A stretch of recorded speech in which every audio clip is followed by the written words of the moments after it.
আমায় একটু জায়গা দাও মায়ের মন্দিরে বসি,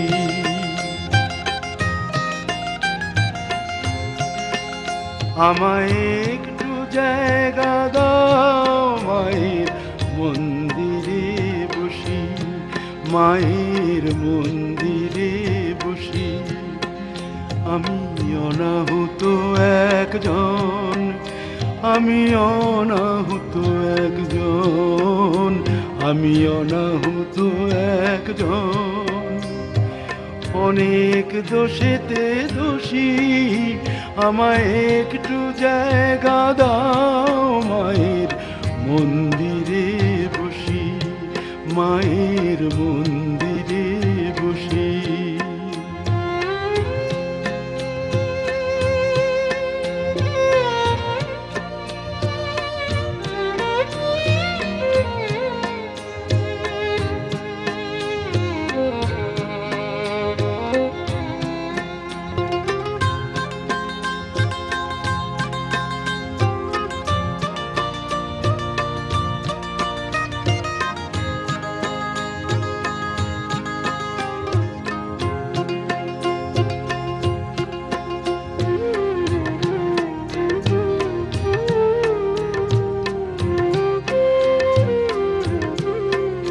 আমি সবার পিছনে থাকবো, শুধু মনে মনে মাকে ডাকবো। আমি সবার পিছনে থাকবো, শুধু মনে মনে মাকে ডাকবো। কারো কাজে বাধা হলে সাজা দিও যত খুশি, আমায় সাজা দিও যত খুশি। আমায় একটু জায়গা দাও মায়ের মন্দিরে বসি, আমি অনাহুত একজন, অনেক দোষেতে দোষী। একটু জায়গা দাও মায়ের মন্দিরে বসি, মায়ের মন্দিরে বসি।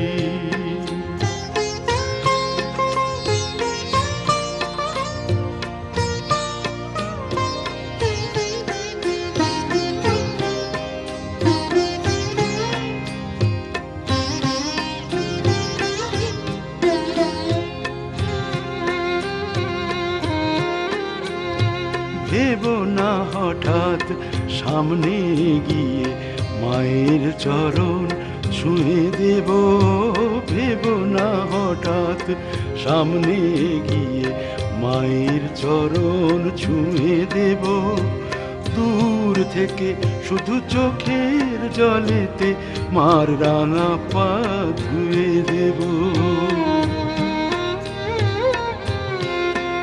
শুধু আরতি যখন করবে মার পূজা দীপ তুলে ধরবে। শুধু আরতি যখন করবে মার পূজা দীপ তুলে ধরবে। আমাকে দেখতে দিও মায়ের একটু হাসি, মায়ের একটু হাসি।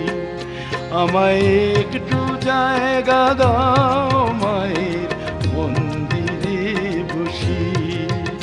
আমি অনাহুত একজন, আমি অনাহুত একজন, আমি অনাহুত একজন।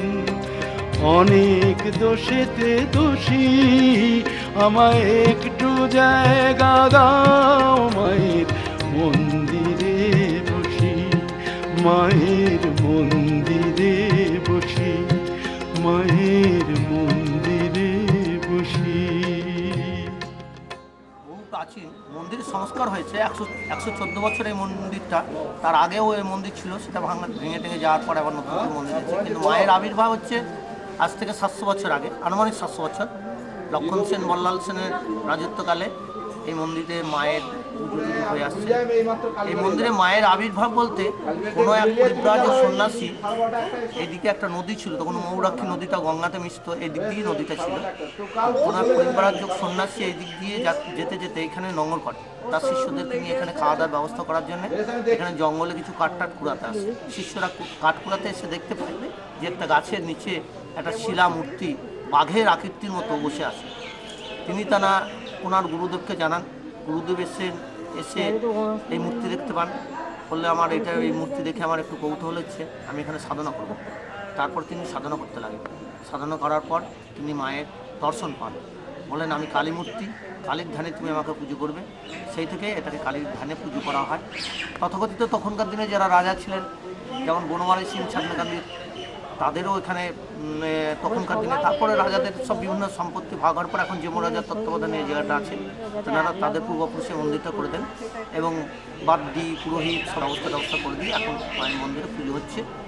এখন বর্তমানে মায়ের ভক্তবৃন্দরাই মন্দিরটাকে পরিচালনা করছেন, চালাচ্ছেন। যা কিছু পুজো আশ্রা হচ্ছে সব কিছু ভক্তদের দানের থেকে হচ্ছে। আমার নাম প্রকাশ চ্যাটার্জি। আমরা এখানকার 7 পুরুষ পুরোহিত। আমার বাবাও পুজো করতেন। বাবার নাম হচ্ছে তারকেশ্বর চ্যাটার্জি। আমাদের পান্ডা বলা হয় যেহেতু আমরা পুজো করি। তো আমার দাদু এখানকার সাধুকই ছিলেন, দাদু এখানেই থাকতেন, এখানেই দেহ রেখেছেন। আমার বাবাও এই মন্দিরের মধ্যেই দেহ পুজো আর্চনা করতে করতে। বাৎসরিক উৎসব হয় শুক্লাপক্ষে চতুর্দশী, অর্থাৎ বিজয়া দশমীর 4 দিনের। আর তাছাড়া কালী পুজো, অম্বুবাচী, 11ই আষাঢ় সামনে আসছে, 11 আষাঢ় অম্বুবাচী মায়ের, ওই ফুল্লরা মায়ের কিংবা কামাখ্যা মায়ের যেমন কাপড় ছাড়িয়ে পুজো টুজো করা হয়, এখানেও কাপড় ছাড়িয়ে পুজো নতুন করে কাপড় টাপড় পরিয়ে পাঠা টাটা বলিদান টলিদান দিয়ে তারপরে এখানে প্রচুর লোকজন খায়। আর এখানে এখন বর্তমানে যেসব খরচ খরচার অভাবে বিয়ে দিতে পারছে না, এই মন্দিরই এখন এখানকার মোটামুটি এই এলাকার সমস্ত বিয়েগুলো এই কালীবাড়িতেই হয়। গরিব মানুষ দিতে পারে না, তারা আইনসিদ্ধভাবে আমরা রেজিস্ট্রিকৃত মন্দির বলে এখানে জ্ঞানটা হয়। এই মন্দিরটা রেজিস্ট্রিকৃত জ্ঞান বলে এখানে এই মন্দিরে বিয়ে হলে এটা জ্ঞান। তারপরে জানতে চাইছি, আপনি সবই বললেন, ধরুন আমি জানতে চাই এখানে রোজ কত দর্শনার্থী এখানে আসে? আমাদের এই লোকাল ছাড়া, মানে আশপাশ ছাড়াও, ধরুন বাইরে থেকে বলুন, মানে আমাদের দেশের থেকে বিভিন্ন রাজ্য থেকে কত আসে, সেরকম যে একটা অনুমান আমাদের দিতে পারেন?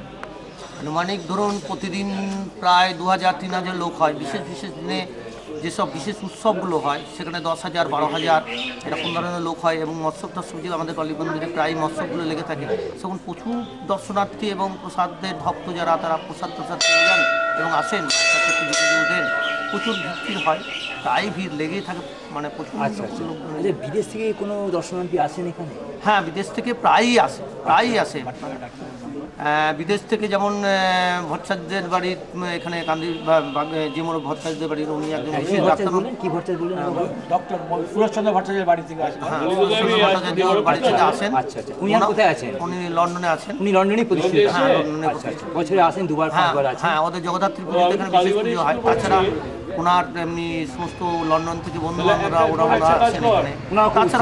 তাছাড়া ওই যে আপনার বাগডাঙ্গা যেটা বোবাদের স্কুল হয়েছে, একটা বোবাদের একটা হসপিটাল আছে, সেখান থেকে অনেক ফরেনাররা ওখানে আচ্ছা আচ্ছা, আসে দিয়ে আমাদের বিদেশিরাও এখানে আসেন, পুজো দেন, পুজো সারা উৎসব ভরে ভক্তি ভরে পুজো দেন। হ্যাঁ হ্যাঁ, আচ্ছা আচ্ছা আচ্ছা, ঠিক আছে। প্রায় প্রতিদিন লোক সমাগম প্রচুর পরিমাণে হয়। মানে আমি বলছি বিদেশিরা আসেন এখানে, এখানে গাড়ি নিয়ে আসেন, তারা পুজো আর্চা দেন, ভক্তি করে পুজো দেন, থাকেন এখানে, আপনাদের কথা শোনেন এবং তারাও এই ব্যাপারে কলকাতা থেকে কৌতূহল প্রকাশ করেন। প্রচুর বিশেষ বিশেষ ব্যক্তিরা আসেন যে কোনো মন্দির।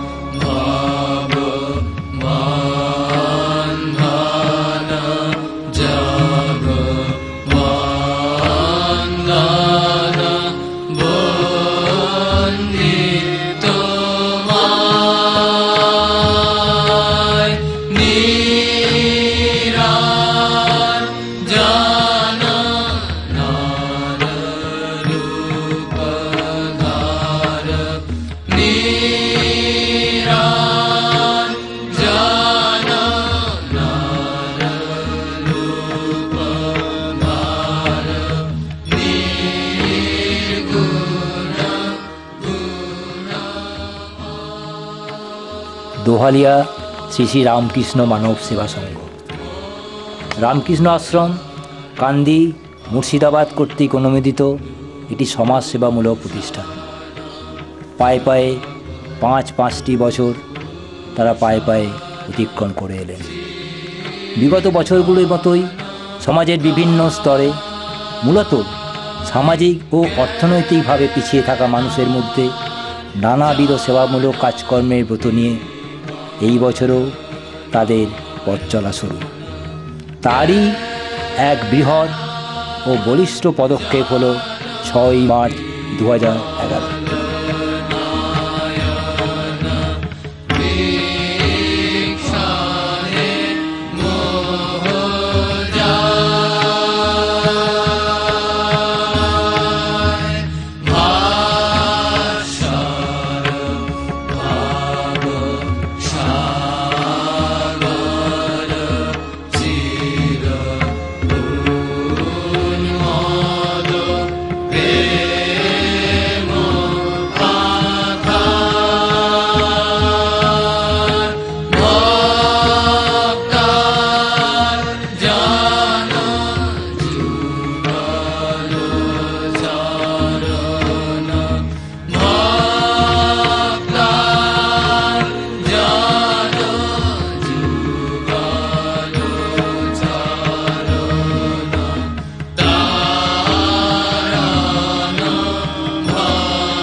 शांति शांति।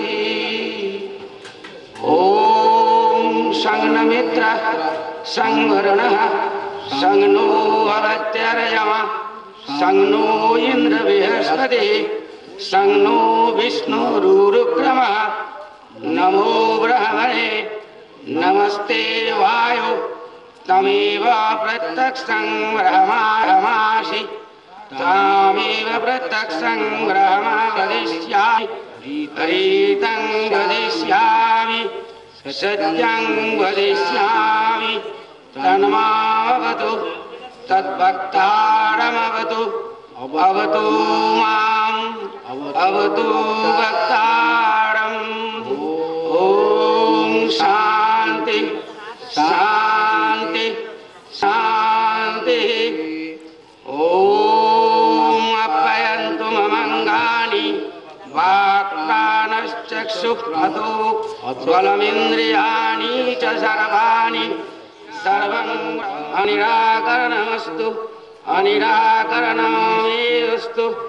तदात्मनि निरतेयायुपनिषत्सु धर्मा ते मयि सन्तु। ओम शांति शांति शांति। ओम भद्रं कर्णभिः शृणुयाम देवाः भद्रं।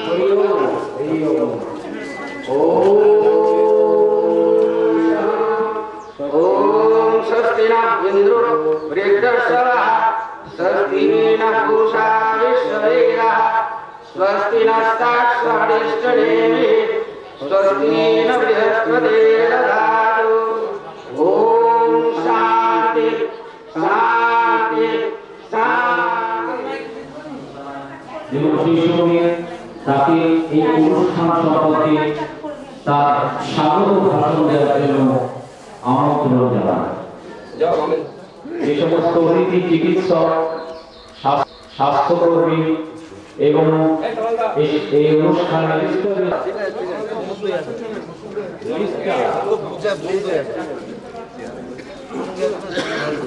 সভাপতি তথা এই মানব সেবা সংঘের অধ্যক্ষ মহারাজ স্বামী শুদ্ধানন্দ, যাকে আপনারা ব্রহ্মানন্দ বলে চেনেন, তাকে অনুগ্রহ করে মূল মঞ্চে আসার জন্য অনুরোধ জানাচ্ছি। পুষ্পস্তবক দিয়ে বরণ করে নিচ্ছেন অশোক দাস মহাশয় এবং সেই সঙ্গে তাকে ব্যাচ পরিয়ে দেওয়া হচ্ছে সভাধ্যক্ষ। তিনি আপনারা পূর্বে পরিচিত আছেন শ্রী রামকৃষ্ণ আশ্রমের ডক্টর সিদ্ধার্থ দত্তর হাতে পুষ্পস্তবক এবং ব্যাচ পরিয়ে দিচ্ছেন।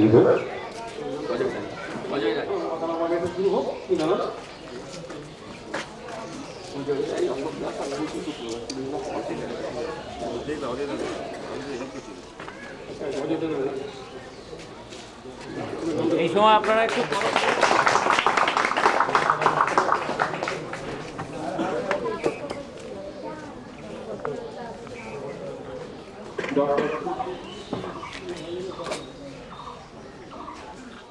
ডক্টর রাকেশ পান্ডা। ডক্টর পান্ডাকে পুষ্পস্তবক দিয়ে এবং ব্যাচ দিয়ে বরণ করে নিচ্ছেন প্রবীর উপাধ্যায়।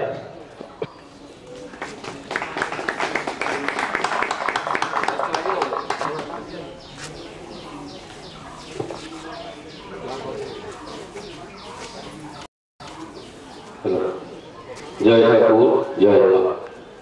আজকে একটি বিশেষ দিন, ভগবান শ্রী শ্রী রামচন্দ্রের শুভ জন্মতিথি। এই ঠাকুর রামচন্দ্র চেয়েছিলেন জীবে প্রেম করে যেই জন সেই জন সেবিতেশ্বর। মন্দিরে মসজিদে ভগবান দিয়ে মানুষের মাঝে ভগবান আছেন, মানুষের সেবা করতে পারলে ভগবানের সেবা করা হয়। সেই উদ্দেশ্যে এই মানব সেবাশ্রম সঙ্গে প্রতিষ্ঠা। আপনারা এটা যতটা পারবেন মেনে চললে ঈশ্বরের কৃপা লাভ করবেন। বক্তৃতা দীর্ঘায়িত না করে আজকের কাজ এখানে শুরু হোক। প্রত্যেকে বলছি ঠাকুর মন্দিরে গিয়ে ঠাকুরকে প্রণাম করে ঠাকুরের আশীর্বাদ নিয়ে কাজ শুরু শিবিরে চলে যাবে। জয় ঠাকুর জয় মা। সকলের উপর ঠাকুরের আশীর্বাদ বর্ষিত হোক। সকলে ভালো থাকুন, সকলে সুস্থ থাকুন, সকলে শান্তিতে থাকুন, ঠাকুরের কাছে প্রার্থনা করি। জয় জয় ঠাকুর, জয়। এটা আমাদের কাম্য, আপনারা একটু সহযোগিতা করবেন অনুষ্ঠানটাকে যাতে আমরা সাফল্যমণ্ডিত করতে পারি এবং আগামী দিনে এটাকে আরও বড় আকারে বিভিন্ন রকম প্রচেষ্টার মধ্য দিয়ে আমরা এগিয়ে চলতে পারি। ধন্যবাদ।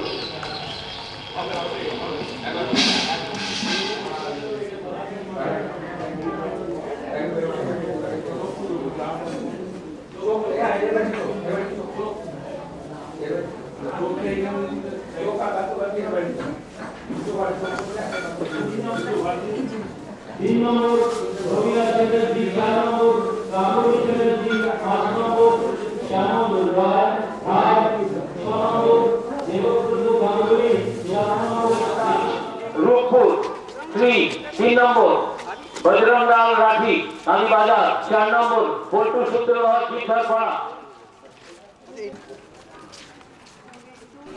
6ই মার্চ 2011 সারাদিনব্যাপী আশ্রম প্রাঙ্গণ ও আশেপাশের এলাকা জুড়ে এক বিশাল স্বাস্থ্য পরিষেবার আয়োজন সংগঠিত করল এই শ্রী শ্রী রামকৃষ্ণ মানব সেবা সংঘ।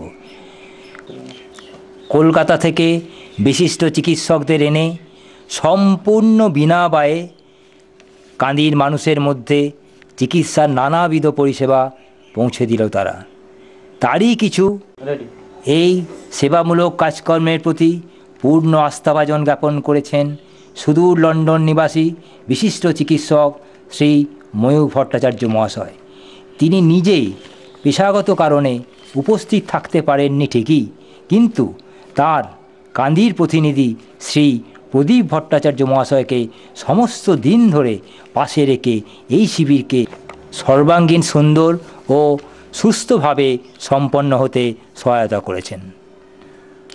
আরও একজনের নাম বিশেষভাবে উল্লেখযোগ্য এখানে, ডক্টর সুখেন্দু চ্যাটার্জি, লন্ডন নিবাসী। তিনি আমাদের সর্বতোভাবে সহায়তা করার আশ্বাস দিয়েছেন।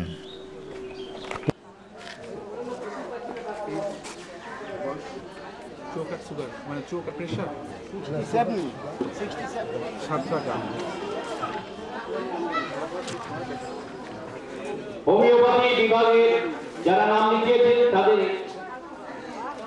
হোমিওপ্যাথি বিভাগে হোমিওপ্যাথি মঞ্জুরার বয়স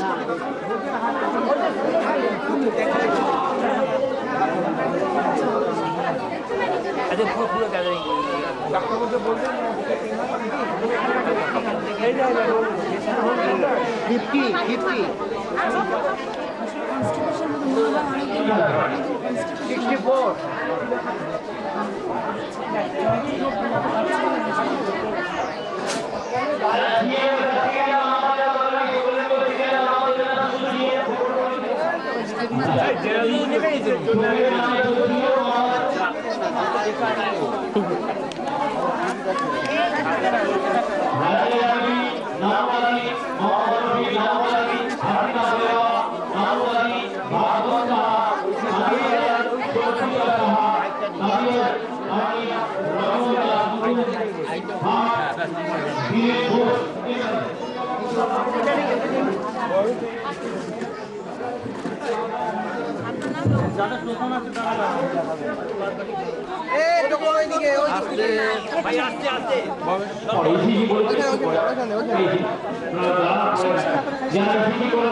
সাগর দত্ত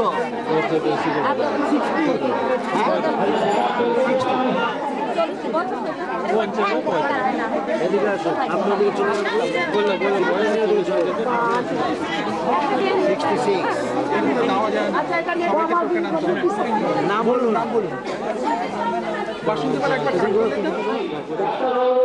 অসুবিধা হচ্ছে, ওখান থেকে কয়েকটা মাইক সরিয়ে নিতে হবে। ডাক্তার আমাদের ঘটনা আমাদের অসুবিধা হচ্ছে, কাপড় পরে দিও মাঠের দিকে যেমন থাকে, নইলে তো সত্যি সব দোকান নিয়ে যাবে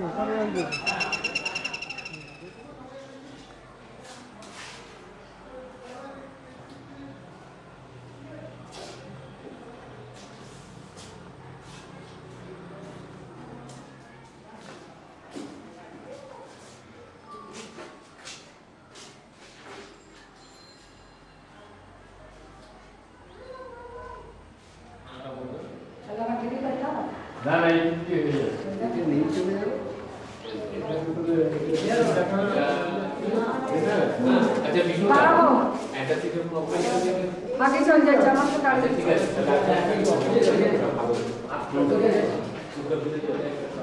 বাইরে পেশেন্ট দাঁড়িয়ে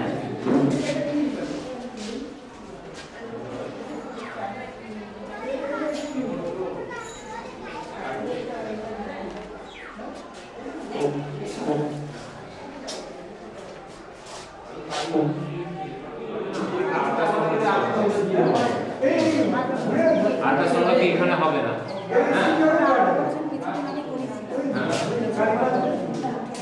পেটে যন্ত্রণা হয়েছিল গ্যাস হয় আর গ্যাস হয়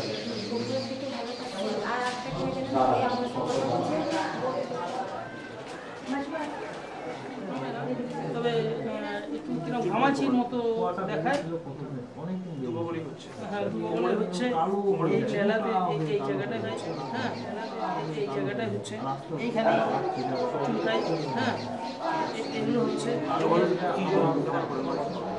কমে না ওরকম হয়ে যায় বাড়ছে আরো কালোটা হয় জামের মতো কালো হয় দেখিয়েছি স্কিনের ডাক্তার দেখায়নি মেডিসিন দেখিয়েছি কালো হয় কমে গেছে কিন্তু আবার হচ্ছে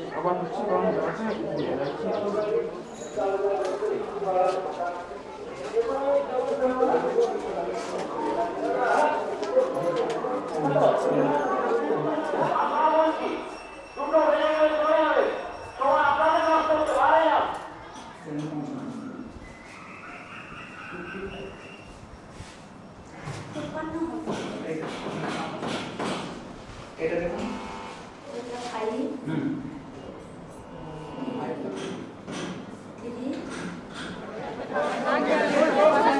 আমরা দিচ্ছি না আমাদের দিচ্ছে এই ক্যামেরা করি রামা রামা কি দেখাবে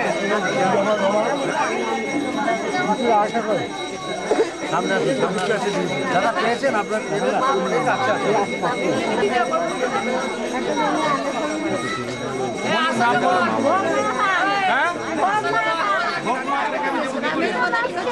ঠিক আছে না জগন্নাথ দাস জগন্নাথ দাস এই পাশে আসুন কালীবাড়ির ওখানে চলে যান কালীবাড়ির ওখানে চলে পূর্ণিমাপালের বয়স দেখাবেন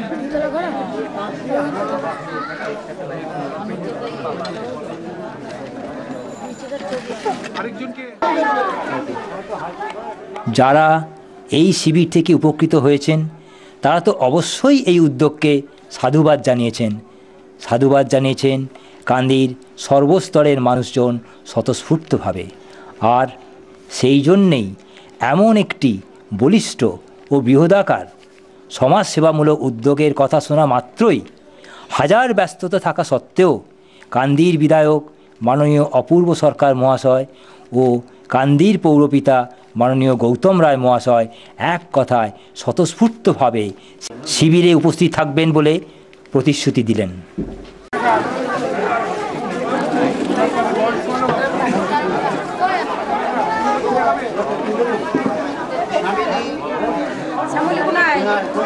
বসে আছে ওখানে দেখো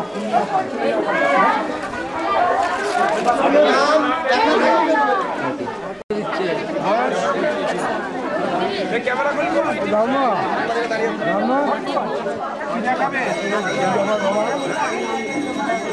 আশা করি সামনে আছে দাদা পেয়েছেন আপনার আচ্ছা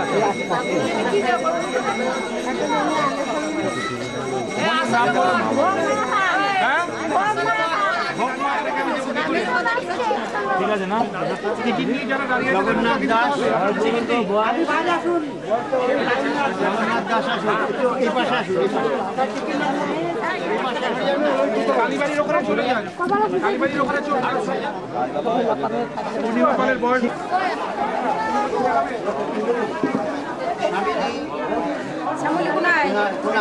বসে আছে ওখানে দেখো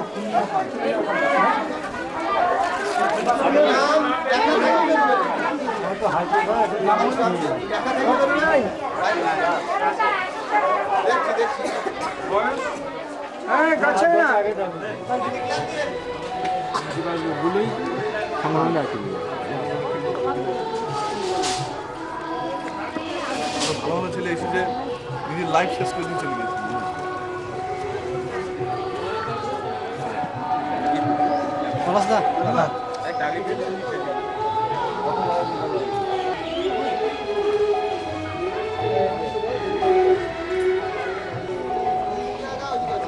প্রসাদ দেবে না বাড়ি দেন তো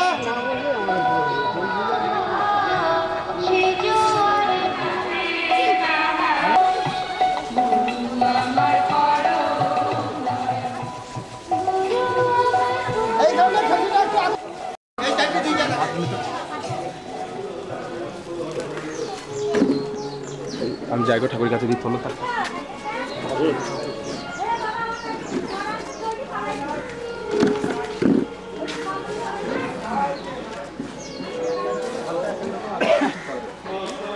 মহারাজ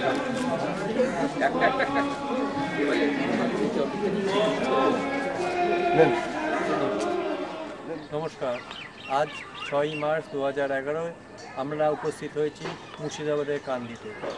আমাদের সঙ্গে উপস্থিত রয়েছেন আজকের এই যে আপনারা দেখতে পাচ্ছেন শিবির, এই শিবিরের আয়োজক শ্রী শ্রী মানব সেবা সংঘের সম্পাদক রবীন্দ্রনাথ সামন্ত মহাশয় এবং উপস্থিত আছে এই সংগঠনের সহসম্পাদক শ্রী অমলকান্তি মান্না মহাশয়। ব্যক্তিগতভাবে সামন্ত মহাশয় একটি বেসরকারি সংস্থায় কর্মরত এবং মহাশয় মান্না মহাশয় একটি ট্যাক্স কনসালটেন্ট হিসাবে নিযুক্ত রয়েছেন। আমি সামন্তবাবুকে জিজ্ঞেস করবো যে এই যে আজকে আপনাদের প্রয়াস, এই প্রয়াস কোথার থেকে উৎপত্তি, কীভাবে হাজার দিনের ব্যস্ততার মধ্যে থেকেও কীভাবে সময় বার করে আপনারা এর মধ্যে নিয়োজিত হতে পারেন? হ্যাঁ, এই প্রসঙ্গে আমি বলতে চাই যে ব্যক্তিগতভাবে আমি বেসরকারি সংস্থাতে এই ভারতবর্ষে আমি কর্মসূত্রে দেশ বিদেশে বিভিন্ন সময় যেতে হয়েছিল, হিসেবে দুটো দেশের মধ্যে একটা দেখেছি বিশাল ফারাক থেকে গেছে। সেখানে মানুষ অত্যন্ত কঠোরভাবেই এখানে সংগ্রামের মধ্যে দিয়ে বাঁচার চেষ্টা করে, তাদেরকে ঠিকমতো সাহায্যের যেই জায়গাগুলো আসার দরকার মানুষ সেইভাবে দেখেন না।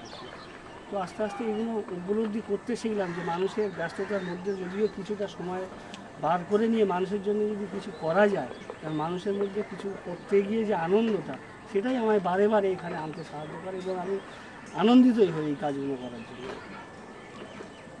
মান্না মহাশয়কে জিজ্ঞেস করবো আপনার সম্বন্ধে কিছু বলার জন্য।